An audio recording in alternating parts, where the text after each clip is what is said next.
É Paraná AM 630 apresenta Justiça para Todos. Tudo o que você precisa saber sobre justiça.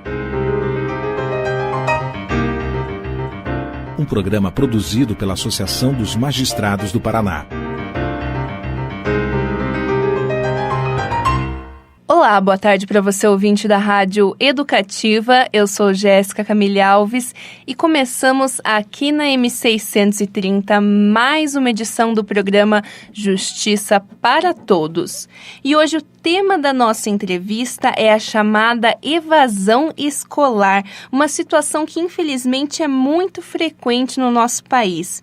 E quem traz para a gente mais informações sobre esse tema é a doutora Ângela Lunedo de Mendonça, que é pedagoga e assessora técnica do Centro de Apoio à Criança e ao Adolescente do Ministério Público do Paraná. Caso você, ouvinte, tenha alguma dúvida a respeito desse assunto, participe aqui com a gente por meio do nosso Facebook.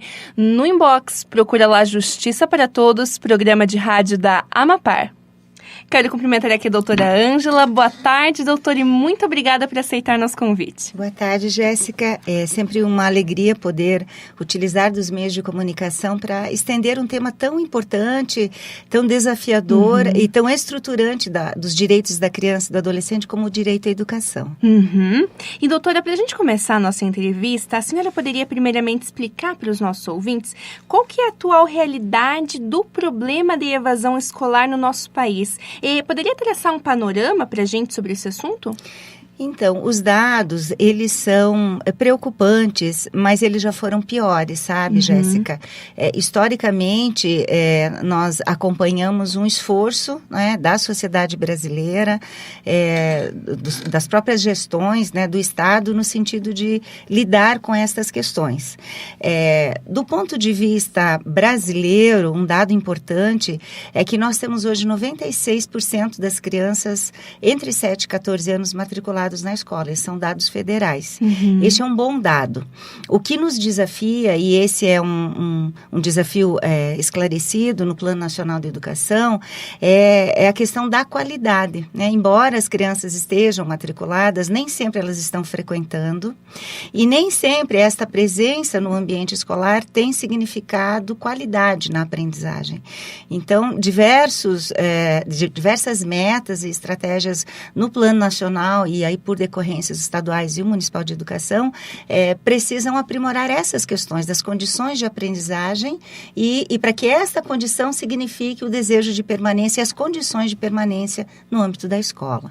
No Paraná, um dado importante, esses são dados oficiais que a SED me passou, nós temos um número preocupante, 98 mil estudantes abandonaram a educação básica, que, né, comporta até o ensino médio, abandonaram a educação básica no Paraná em 2017. E isso traz um prejuízo pessoal imenso para essas crianças e adolescentes, né, nas suas histórias de vida singulares, né, e únicas, e traz também consequências bastante preocupantes do ponto de vista estatal, porque são investimentos, né, que não se concretizam e um projeto de presente e de futuro para a infância e adolescência que não é aquele que nós acreditamos, né? Nós sabemos que quanto mais tempo a criança permanece na escola, em que pesem todas as dificuldades que a escola possui, as possibilidades de desenvolvimento, de acesso a espaços de trabalho com maior qualidade, a condições de decidir sobre o seu próprio futuro são ampliadas. Existe um estudo até interessante do Ministério da Justiça, feito, chama Sense de Socioeducação. E o Ministério da Justiça, pesquisando meninos e meninas privados de liberdade no Brasil todo, acerca de como é que essa privação se deu e em razão do que ela ocorreu, certamente em razão de condutas muito graves.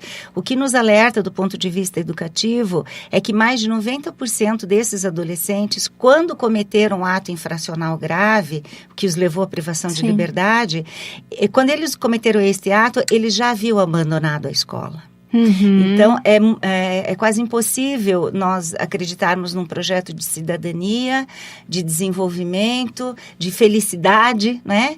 Sem que essa questão do acesso à educação possa se dar de maneira efetiva, porque a escola é o lugar da aprendizagem dos conteúdos cientificamente construídos, mas é também o lugar da aprendizagem das relações sociais, das reflexões acerca do mundo, do revelar o mundo de uma outra forma, do reler o mundo de uma outra forma. A escola é uma das possibilidades de se fazer leitura crítica e intervenção crítica no mundo. Então, essa condição especial que a escola tem é que permite que a educação seja realmente uma prática emancipadora. E é nisso que a gente acredita. Doutora, explica também para os nossos ouvintes, acho importante a gente deixar bem claro também a questão do porquê. Por quais motivos a evasão escolar ainda é frequente no nosso país? Por quais motivos que isso acontece? O que leva essas crianças e adolescentes a saírem da escola? Certo. Então, nós temos questões diversas, né? São muitos fatores. Mas ainda temos questões relativas ao direito de acesso, né? Não é raro assistirmos aí nos meios de comunicação crianças sendo transportadas em caminhões inadequados, né? Chamados pau de arara. Crianças que demoram muito tempo para chegar à escola e chegam cansadas, né? Então, talvez nos centros urbanos essa não seja uma realidade tão frequente, porque a cobertura é maior. Mas no campo, nas áreas rurais, nas áreas mais distantes, esta é uma realidade. Nós temos também ainda uma cultura muito presente do trabalho infantil, do trabalho da criança, o trabalho precoce, o trabalho proibido e do trabalho inadequado para adolescentes. Então, por força das crises econômicas e das dificuldades de desenvolvimento no país, as famílias empobrecem e, via de regra, as crianças e adolescentes são, então, envolvidos nesse processo de sobrevivência, sendo empurrados para atividades informais, perigosas e insalubres, que acabam, claro, desgastando a criança ou adolescente que chega muito cansado à escola, né, e que vai, em nome da sobrevivência, abandonando esse projeto, né, de escolarização. Nós temos também uma situação bastante grave em relação à cobertura, né, turmas superlotadas, condições físicas que não acolhem e que não estimulam o jovem, né, o ambiente fala, o ambiente comunica. Sim. Quando você chega numa escola bem cuidada, né, e com todos os recursos didáticos disponíveis, professores motivados, né, você sente que ali há condições de aprender de maneira mais dinâmica. Quando esses recursos materiais não acontecem dentro da escola, né, no cotidiano do processo de escolaridade, tanto vai desestimulando professores e equipes de trabalho, quanto os próprios alunos que não reconhecem na escola o sentido que ela deveria ter. Então, a questão da violência e das precárias condições de trabalho também influenciam. Nós temos no Brasil escolas que não têm laboratórios, bibliotecas, que não têm banheiro, não têm saneamento, né, no âmbito da escola, escolas ainda que não têm luz elétrica, sem falar na grande diversidade de crianças e adolescentes que chegam à escola. Houve um tempo em que frequentava a escola primeiro os meninos, né? A escola nasce para os homens. Depois é que as mulheres alcançam esse direito. Era muito mais uma questão de oportunidades. Sim. Do que direito. Durante muito tempo, as famílias escolhiam quais filhos iriam para a escola. Nem todos os filhos daquela família frequentavam a escola. Durante muito tempo, quem tinha dificuldades de aprendizagem, alguém já deve ter ouvido um comentário assim, eu abandonei os estudos porque eu não tinha cabeça boa, né? Então, a pessoa que tivesse alguma dificuldade de aprendizagem, a ela não era o destino à escola, não era dado como destino à escola, ela deveria logo ingressar no mercado de trabalho. Com a Constituição de 88, com o Estatuto da Criança, com a Lei de Diretrizes e Bases, a educação passa a ser um direito de todos. Né? A escola não pode, a família não pode mais escolher qual dos filhos vai à escola. O gestor público não pode mais escolher se vai ou não investir em educação. Nós temos aí o mínimo constitucional que obriga, né, né, os entes federados, município, União e Estado, a investir em educação. E não há mais escolha para a criança se ela quer ou não ir à escola, né? É um direito, mas ao mesmo tempo um dever, né, estar na escola. E isso tudo também exige dos profissionais condições de trabalho, condições de organização dos processos pedagógicos diferenciados. Porque antes ia para a escola quem podia, quem queria e quem sabia. E agora todos vão à escola. Né? E é difícil sair dessa cultura também, né, doutora? E de que a escola precisa, então, estar atenta a essa personalização do atendimento. Para isso, eu não posso ter salas superlotadas. Eu preciso ter salas com menos alunos, com recursos pedagógicos adequados e disponíveis. Daí a questão da inclusão ser hoje um dos grandes desafios, né? De que os alunos com deficiência ou com algum tipo de dificuldade de aprendizagem tenham esse atendimento diferenciado. E então, ser escola hoje é também um desafio maior do que foi ser escola no passado, porque hoje a escola é para todos e para todas. Então, manter esta condição de uma escola para todos, para todas e para cada um e cada uma é o grande desafio da contemporaneidade. Bem legal, doutora. E doutora, a senhora já comentou um pouquinho com os nossos ouvintes, mas isso eu acho um ponto que é interessante a gente frisar. Quais são os efeitos dessa evasão escolar no nosso contexto socioeconômico? O que decorre dessa evasão? Quais são as consequências disso? Eu vou traçar pelo menos 2 pontos que eu assim considero importantes, né, compartilhar. Primeiro, de um estudo recente feito por um sociólogo no Rio Grande do Sul, com adolescentes que cometeram ato infracional grave. E ele pergunta a 40 adolescentes que indiquem 40 amigos da infância que não entraram no mundo do crime. Que conviveram com esses meninos, seus amigos de infância, que moravam Sim. na mesma rua e que brincavam juntos, e que não entrou no mundo do crime. E esses meninos, então, em medida socioeducativa de privação de liberdade, indicam esses 40 amigos. E esse pesquisador vai fazer um comparativo. O que ocorreu na trajetória de vida desses 40 que cometeram crimes graves, inclusive ele fez o recorte das chamadas violências gratuitas, né, que são violências Sim. sem motivação aparente, para aqueles que tiveram a mesma origem e que não tiveram a mesma trajetória, né, de envolvimento com um ato infracional.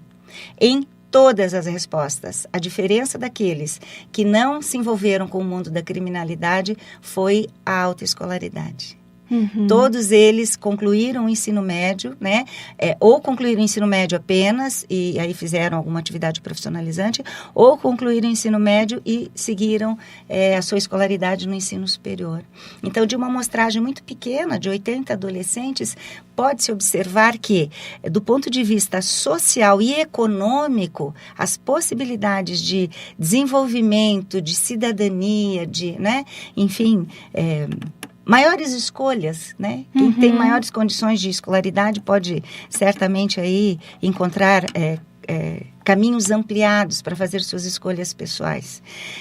Ainda, alguns estudos internacionais mostram que na idade adulta, a cada ano a mais de escolaridade, você alcança, em média, 2 salários mínimos a mais na sua renda. Então, embora muitas famílias entendam que trabalhar precocemente, abandonar a escola é uma alternativa de sobrevivência, talvez temporariamente, por um tempo muito curto, porque lá na idade adulta, depois, se ele conseguiu manter-se escolarizado, Sim. conseguiu manter-se na escola, ele certamente terá um rendimento muito maior do que ele alcançaria, né, ou alcança tendo suspendido as atividades escolares. Interessante, doutora. E, doutora, qual que é a importância da adoção de estratégias pelo poder público para o combate à evasão escolar? Por que a gente tem que começar a fazer coisas diferentes também? Se a gente fizer sempre o mesmo, vão ter sempre os mesmos resultados, né? Sem dúvida. Primeiro, porque a questão do acesso à educação, né, acesso, permanência e sucesso no âmbito escolar é um direito, né, de todas as crianças e adolescentes no Brasil. Segundo, porque nós estamos aqui falando de um projeto de sociedade. Não é possível pensar um país com justiça social, com igualdade entre as pessoas, sem que esse direito básico, essencial, esse direito fundamental seja efetivamente estendido. Hoje nós temos crianças indígenas fora da escola ainda, crianças ciganas, crianças em itinerância, crianças com deficiência, meninos e meninas envolvidos com exploração sexual comercial fora da escola, meninos e meninas envolvidas no trabalho precoce, meninos e meninas envolvidas na chamada guerrilha urbana, né, que envolve a questão do tráfico e das atividades vinculadas ao crime de uma maneira geral, né, que não tem direito a isso. As estratégias, como você disse, Jéssica, elas devem ser diversificadas.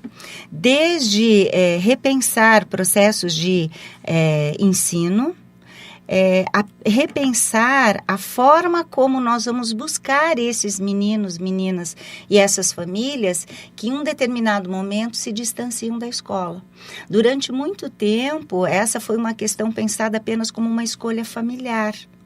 Hoje, dentro do termo de cooperação estabelecido pelo Ministério Público do Estado do Paraná, com a Secretaria de Estado de Educação, com o Tribunal de Justiça, Associação de Conselhos Tutelares, né, e os municípios, todos os órgãos que atuam no município, no estado, têm compromisso e obrigações em relação a esta busca ativa.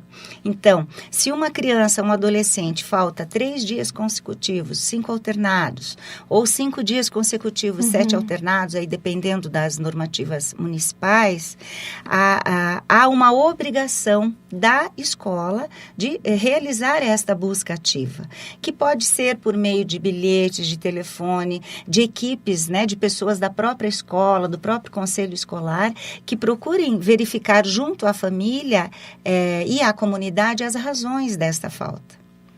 Caso essa justificativa seja, acolhida, né, e razoável, então a escola passa a pensar estratégias de recuperação dos estudos para esse aluno e, se for o caso, inclusive de algum tipo de atendimento domiciliar, porque o direito ao atendimento domiciliar é também um direito de acesso à educação. Olha, a criança sofreu um acidente ou não está bem de saúde e precisa ficar em regime domiciliar por 15 dias. Neste período, a escola vai preparar atividades domiciliares e ela continuará tendo algum tipo de desenvolvimento pedagógico para que no seu retorno não se verifique uma perda pedagógica tão importante no seu desenvolvimento. Caso a escola esgote esses recursos e não consiga entender as razões, a motivação dessas faltas, então a escola deve acionar o que nós chamamos de rede de proteção. E o que é a rede de proteção? É uma série de órgãos, instituições, serviços públicos que também vão fazer esta busca ativa. Desde um agente comunitário de saúde que pode ser acionado a fazer uma verificação em domicílio, quanto uma equipe de profissionais, educadores sociais, enfim, técnicos, assistentes sociais, psicólogos que atuam nos serviços da política de assistência social. Por quê? Porque manter esta criança na escola é uma forma de protegê-la também. Né? E interessa a toda a sociedade. O Estatuto da Criança fala da doutrina da proteção integral. Esta proteção integral significa cuidar da criança em todos os seus aspectos e significa todos os órgãos e agentes públicos atentos a esta criança. Então, uma das estratégias inovadoras é justamente envolver a própria sociedade, outros setores que não só a escola, nesta busca ativa e, assim, encontrando algum tipo de dificuldade, de restrições, de violação de direitos, que o próprio Conselho Tutelar, junto com o Sistema de Garantia de Direitos, possa atuar para que esta violação seja suspensa, né, e que essa criança retorne à escola. Tem algumas questões interessantes, Jéssica. Em relação a meninas, por exemplo, uma das motivações para o abandono, né, ou evasão escolar, é a questão da gravidez na adolescência. Complicado. Então, é algo que implica meninos e meninas, né? Porque a menina está grávida, mas o pai desse bebê, esse menino, precisa também implicar-se com esta questão e ter essa responsabilidade do cuidado desse bebê, né? Ele é pai. E isso gera nos órgãos também a obrigação de olhar para essa realidade com os olhos da prevenção. Por que é que nossos meninos e meninas estão sendo pais e mães tão precocemente, né? Aí vem a importância dos programas de prevenção, né? De que a sexualidade seja exercida na adolescência de uma forma responsável, cuidadosa, amorosa, e não numa perspectiva consumista, né? Leviana.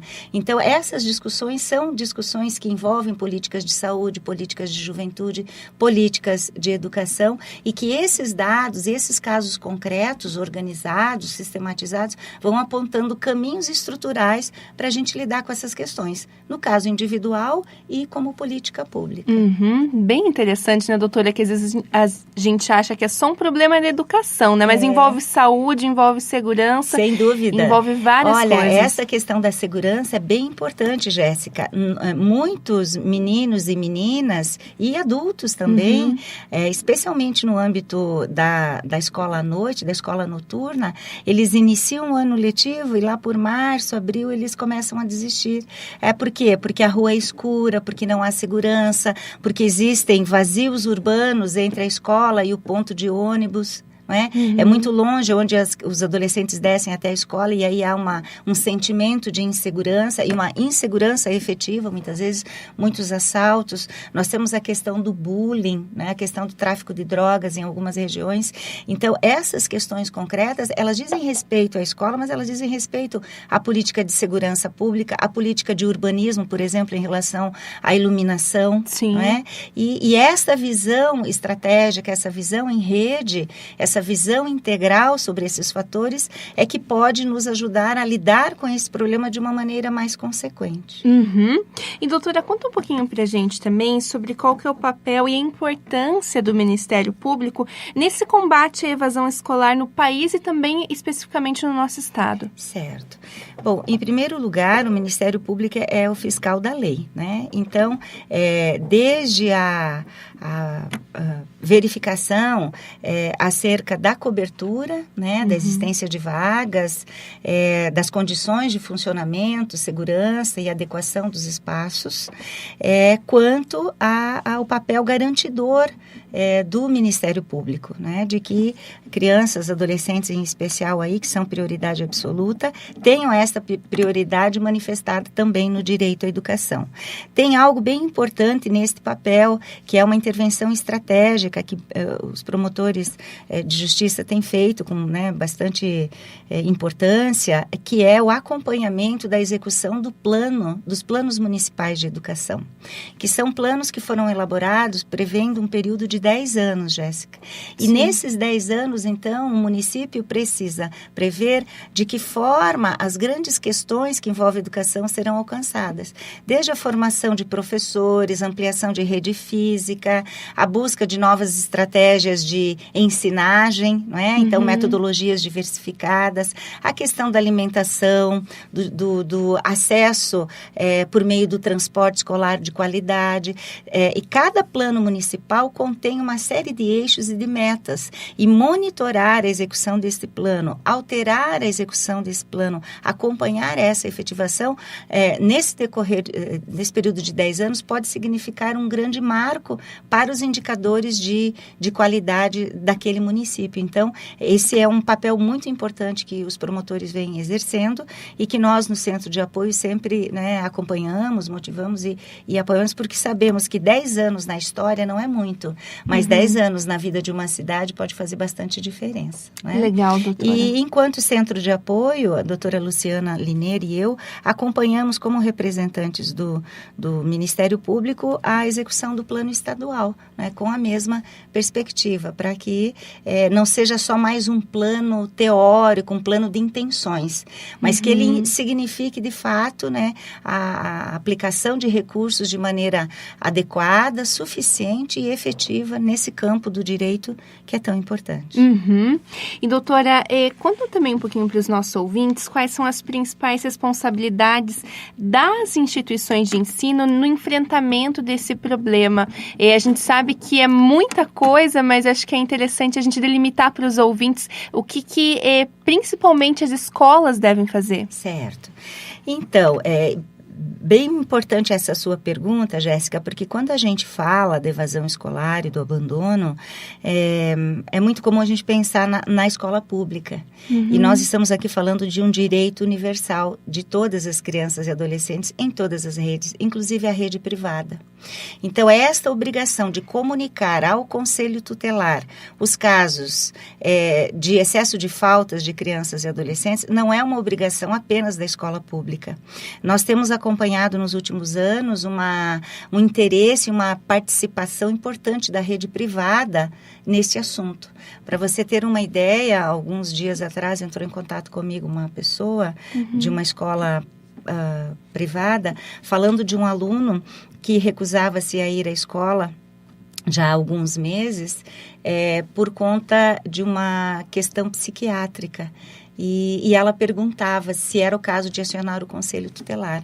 Um garoto de 1,80 m mais ou menos, com 160 quilos. Né, que fechou-se no quarto e aí com problemas alimentares, né, e isolado do mundo. Então, este é um adolescente que precisa de ajuda. Retornar à escola é uma das questões, mas ele tem questões de saúde e questões de saúde mental também ali presentes. E esta família precisa de ajuda porque já não conseguia lidar com essa resistência desse adolescente. Esse é um direito de todas as crianças, não apenas das crianças da escola pública. Então, para começar dizendo isso, de que não é só a escola pública que tem esta obrigação. Entretanto, do ponto de vista da rede pública, o governo do estado está implantando o SERP, que é o Sistema Estadual da Rede de Proteção, que é um sistema informatizado que justamente vai permitir o monitoramento desses processos online pelos promotores de justiça, pelos conselheiros tutelares, pelos gestores, de como está o panorama da questão da evasão e que medidas cada órgão está tomando. Então, a primeira obrigação dentro da escola é do professor que faz chamada. Se aquele professor que faz chamada, que conhece o seu aluno, não nota que o aluno não está vindo, não faz a chamada, ali nós já temos um problema. Porque sequer a primeira observação, né, do abandono, da evasão, está sendo feita. Então, a primeira obrigação é do professor, que deve fazer a chamada diariamente, em observando essas 5 faltas consecutivas ou 7 alternadas, deve comunicar a equipe pedagógica, que vai então buscar essas estratégias dentro da própria escola, junto com a direção da escola, para que se faça essa busca ativa, por telefone, por e-mail, por redes de vizinhança, pelo próprio conselho escolar, que pode fazer visitas.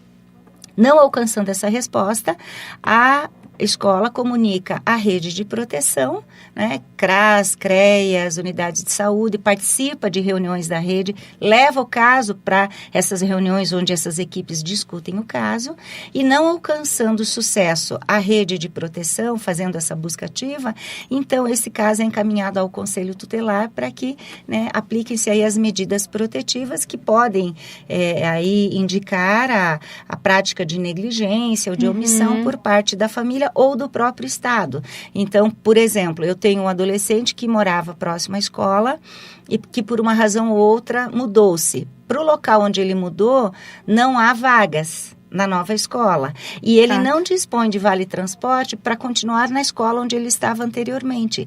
Né? Numa situação análoga a esta, nós precisamos ver condições de acesso. Então, o vale-transporte, o passe escolar ou esses recursos é que vão definir essa permanência. Então, cada caso vai mostrando isso. E o Conselho Tutelar tem esse papel de ser um garantidor, né, dos direitos da criança, verificar no caso concreto.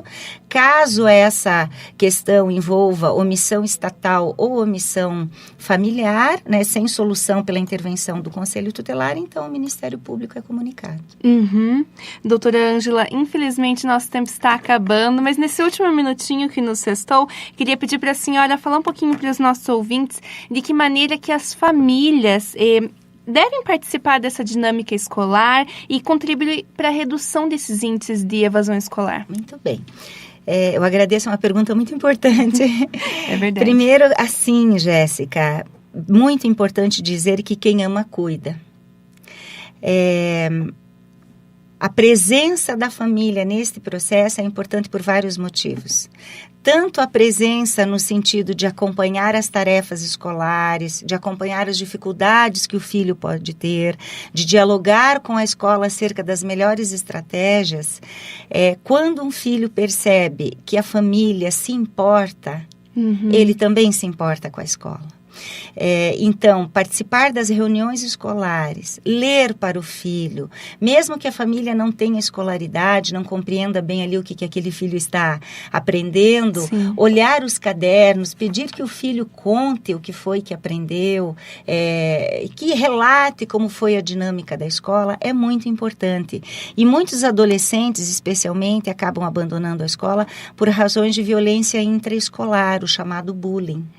Se a família está distante desses sentimentos e dessas vivências, a própria família não consegue compreender o porquê da resistência do aluno em voltar à escola. Muitas vezes o filho tem vergonha de contar que está sofrendo bullying.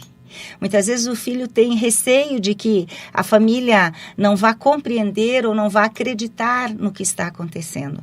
Então, quando as famílias se importam com seus filhos, ouvem os seus filhos, participam da vida escolar dos seus filhos, valorizam o saber como um patrimônio imaterial na vida das crianças, né? Os antigos diziam, o estudo é algo que ninguém tira, né? E é exatamente isso. Se você não puder deixar nenhum patrimônio físico para o seu filho, o patrimônio escolar é o maior patrimônio que você possa deixar. Então, se a família tem dificuldades em manter essa criança, peça ajuda à escola. E se ela tem dificuldades percebe que a criança tem dificuldades em aprender, peça ajuda a outros órgãos também. Às vezes é uma questão de baixa visão, de baixa acuidade auditiva, a criança não aprende porque não ouve direito e precisa de suportes que não são só da escola. Então, a unidade de saúde pode ajudar, o centro de convivência pode ajudar, o CRAS pode ajudar, as organizações não governamentais podem oferecer atividades de contraturno, esporte, lazer e cultura que potencializam talentos na vida daquela criança para que ela possa fazer o seu melhor e desenvolver o seu melhor potencial. Doutora Ângela, infelizmente nosso tempo acabou mesmo, meia horinha é muito pouco para a gente discutir um assunto tão complexo como esse, mas eu quero novamente agradecer a participação da senhora aqui no programa de rádio da Amapar e até uma próxima vez. Obrigada, querida, estou à disposição com temas sempre importantes da área da infância. Obrigada. E a gente fica por aqui com o programa Justiça para Todos e voltamos amanhã, às 3 da tarde. E, é claro, ouvinte, eu espero a sua companhia. Um ótimo dia e até lá. A E-Paraná, AM 630, apresentou Justiça para Todos. Tudo o que você precisa saber sobre a justiça. Um programa produzido pela Associação dos Magistrados do Paraná.